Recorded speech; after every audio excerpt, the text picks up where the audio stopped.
अस्सलाम वालेकुम दोस्तों, आप देख रहे हैं रोल इलेक्ट्रिकल यूट्यूब चैनल। दोस्तों आज की वीडियो का टॉपिक है फेज़ फेलियर रिले सर्किट में किस तरीके से अमल करती है।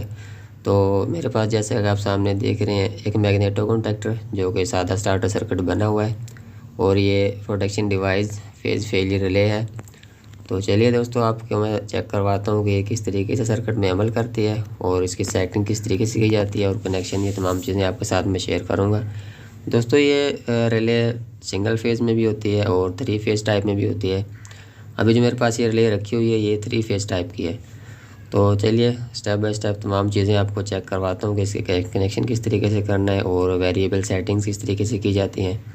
ये एक और डिवाइस मेरे पास मौजूद है दोस्तों, करीब से आपको चेक करवाता हूँ इसके ऊपर क्या लिखा हुआ है। पहली इंडिकेशन के नीचे फेज़ फेलियर, दूसरे के नीचे ओवर वोल्टेज और तीसरे के नीचे अंडर वोल्टेज।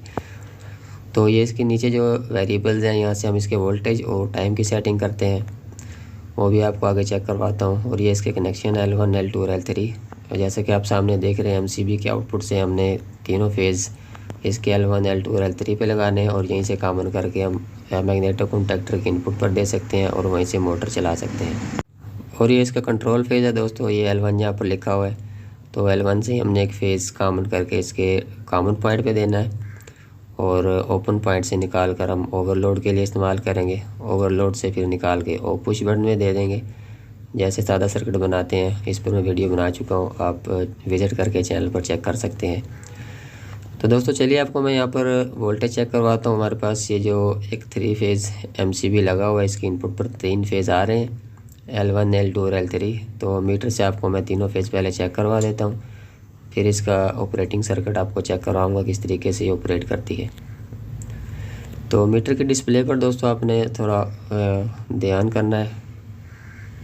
ये देखें L1 और L2 पर दोस्तों 401, 2, 3 वोल्टेज करीब बना रहे हैं और L2 और L3 पर वोल्टेज चेक करते हैं। ये देखें आप 397, 96 और L3 और L1 पर 399 वोल्टेज। ठीक है दोस्तों, MCB के इनपुट पर दोस्तों हमने तीनों फेज़ चेक कर लिए हैं जो कि बिल्कुल इक्वल आ रहे हैं और आउटपुट से MCB की एक एक वायर निकाल के रिले की इनपुट पर लगाई हुई है। तो सेम इसी तरीके से आपने कनेक्शन करने हैं। L1 और L2 पर 3 वायर लगा लेनी है और L1 से हमने एक वायर कॉमन करनी है, TC पॉइंट पर लगानी है रिले के जहाँ पर TC लिखा हुआ है।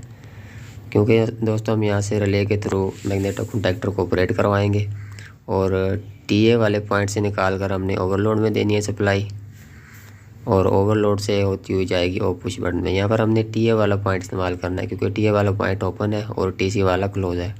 TC वाला अगर हम यहाँ पर इस्तेमाल करते हैं तो जैसे रिले ऑपरेट होगी तो सर्किट हमारा कट ऑफ हो जाएगा। तो हमने यहाँ पर दोस्तों TA वाला पॉइंट इस्तेमाल करना है जो कि नॉर्मली ओपन है। MCB को दोस्तों मैंने यहाँ पर ऑन कर लिया है और अभी मैं मैग्नेटो कॉन्टैक्टर को ऑपरेट करके चेक करता हूँ कि ये वर्किंग करता है या नहीं। तो ये देखें, इसको मैंने ऑन किया है, मैग्नेटो कॉन्टैक्टर ऑन हो गया है। तो अभी मैं इसको ऑफ़ कर देता हूँ और आपको एक बार कंट्रोल चेक करवा देता हूँ कि इसका कंट्रोल मैंने किस तरीके से बनाया है।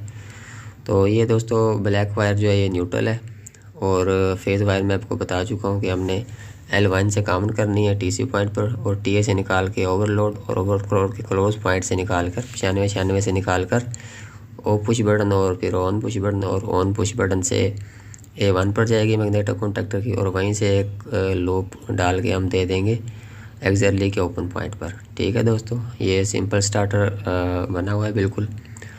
और ऑफ पुश बटन के आउटपुट से एक वायर ये देखिए जो आ रही है, ये जो दूसरी साइड है अदर साइड मैग्नेटो कॉन्टैक्टर की, वो एक्जैक्टली पॉइंट पर लगी हुई है जो कि ये होल्डिंग के लिए हमने इस्तेमाल की है। उम्मीद है कि दोस्तों यहाँ तक आपको क्लियर हो गया होगा। तो चलिए सर्किट को ऑन करते हैं और चेक करते हैं कि प्रोटेक्शन डिवाइस ट्रबल आने की सूरत में किस तरीके से अमल करती है। तो दोस्तों ये सबसे पहले जो आपको मैं चेक करवाने लगा हूँ, ये इसकी वेरिएबल जो है ये ओवर वोल्टेज की वेरिएबल है। अभी ये 400 पर सेट है, तो जैसे ही मैं इसको कम करूँगा तो आपने मैग्नेटो कॉन्टैक्टर की तरफ ध्यान रखना है, ये ऑफ हो जाएगा। क्योंकि इसकी जो भी सेटिंग है ये हम 380 पे करेंगे तो वोल्टेज यहाँ पर 400 आ रहे हैं। तो इसने सेंस करना है कि मेरे ऊपर वोल्टेज ज़्यादा आ रहे हैं और जो सेटिंग की हुई है वो 380 पे की हुई है।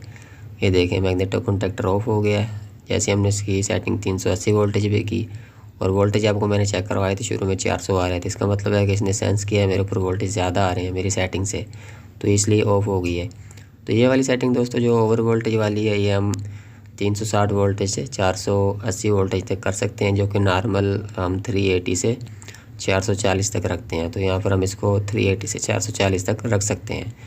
तो जैसे ही देखेंगे अब मैं इसको फिर से 400 वोल्टेज पे मैंने इसको किया है वेरिएबल को, तो इंडिकेशन ऑफ हो गई है। अभी हम फिर से सर्किट को ऑपरेट करवा सकते हैं। ये देखें फिर से सर्किट ऑपरेट हो गया है।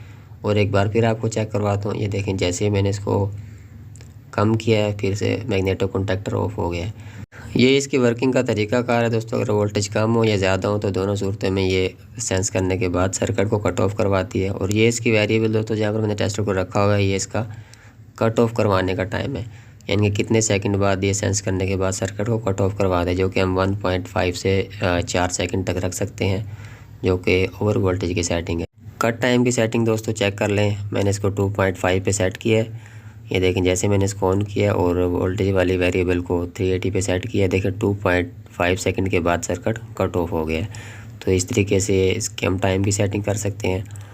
और ये नीचे दो वेरिएबल है दोस्तों, ये अंडर वोल्टेज की है, जो कि हम 280 वोल्टेज से 400 वोल्टेज तक रख सकते हैं, जो कि नॉर्मल हम दोस्तों 360 वोल्टेज तक रखते हैं, यानी कि 360 या 70, यानी कि अगर हमारे सर्किट में 370 या 360 वोल्टेज आए तो ये ऑफ़ हो जाए। ठीक है दोस्तों, इस वाली सेटिंग को हमने 360 या 370 रख लेना है। अगर आप चाहें तो 360 370 वोल्टेज की वैल्यू को अप डाउन भी रख सकते हैं अपने ऑपरेटिंग सर्किट के हिसाब से। तो दोस्तों अभी मैंने एमसीबी को ऑफ़ कर लिया है और आपको मैं फेज़ चेंज करके चेक करवाता हूँ। अगर एमसीबी के इनपुट से या फिर आउटपुट से गलती से फेज़ चेंज हो जाता है, जो फेज़ हमारे L1 L2 L3 जिन पर हमारा सर्किट ऑपरेटिंग हालत में होता है, चल रहा होता है, अगर काम करने के दौरान फेज़ चेंज हो जाता है तो ये रिले ऑपरेट नहीं करेगी, सर्किट को हमारे ऑन नहीं करवाएगी, तो ये फेज़ फेलियर का फॉल्ट दे जाएगी। तो देखें दोस्तों जैसे ही एमसीबी को ऑन करते हैं, ये देखें जैसे ही ऑन किया है इंडिकेशन ऑन हो गई है, फेज़ फेलियर वाली इंडिकेशन यहाँ पर ऑन हो चुकी है। और ये देखें सर्किट भी यहाँ पर अभी हमारा ऑपरेट नहीं हो रहा। इसका मतलब है कि ये हमें सेंस करने के बाद बता रही है कि फ़ेज़ चेंज हो चुके हैं। जिन फेज़ पर हमारा सर्किट ऑपरेट था वहाँ से पीछे से फेज़ चेंज हो चुके हैं, तो इसने अलार्म दे दिया है सेंस करने के बाद। ठीक है दोस्तों, तो ये इस तरीके से भी अमल करती है। अगर ग्रिड से आने वाली जो मेन सप्लाई है वहाँ से भी फेज़ चेंज हो जाते हैं, तो अगर हम इसको एलटी पे लगाते हैं तो वहाँ पर भी इसी तरीके से अमल करेगी। अगर हम इसको एसीबी की इनपुट पर लगा देते हैं या फिर अलार्म की सूरत में लगा देते हैं तो हमें ये अलार्म भी करेगी। और अगर एसीबी की इनपुट पर लगाते हैं तो एसीबी सर्किट ब्रेकर भी ऑन नहीं होगा, चाहे वो ऑटो पर हो या फिर मैनुअल। तो इंडिकेशन ऑन होने से हमें पता चल जाएगा कि फ़ेज़ चेंज हो चुका है। तो दोस्तों अभी मैं इसका एक फ़ेज़ आपको निकाल कर चेक करवाता हूँ। अगर एक फ़ेज़ बिल्कुल फेल हो जाता है तो ये क्या करती है, ये देखिए एक फ़ेज़ मैंने निकाल दिया है, तो ये दोस्तों ऑन ही नहीं हो रही। तो इस सूरत में ये सर्किट को ऑपरेट नहीं करवा रही।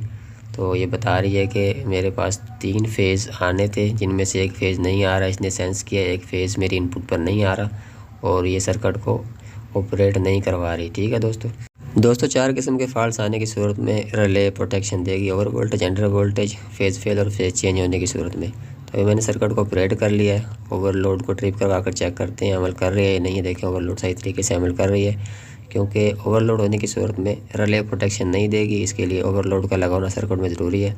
मज़ीद ऐसी इन्फॉर्मेटिव वीडियोज़ के लिए चैनल को सब्सक्राइब कर लें, बेल आइकन भी ऑन करें ताकि कोई भी नई वीडियो आप तक पहुँचती रहे।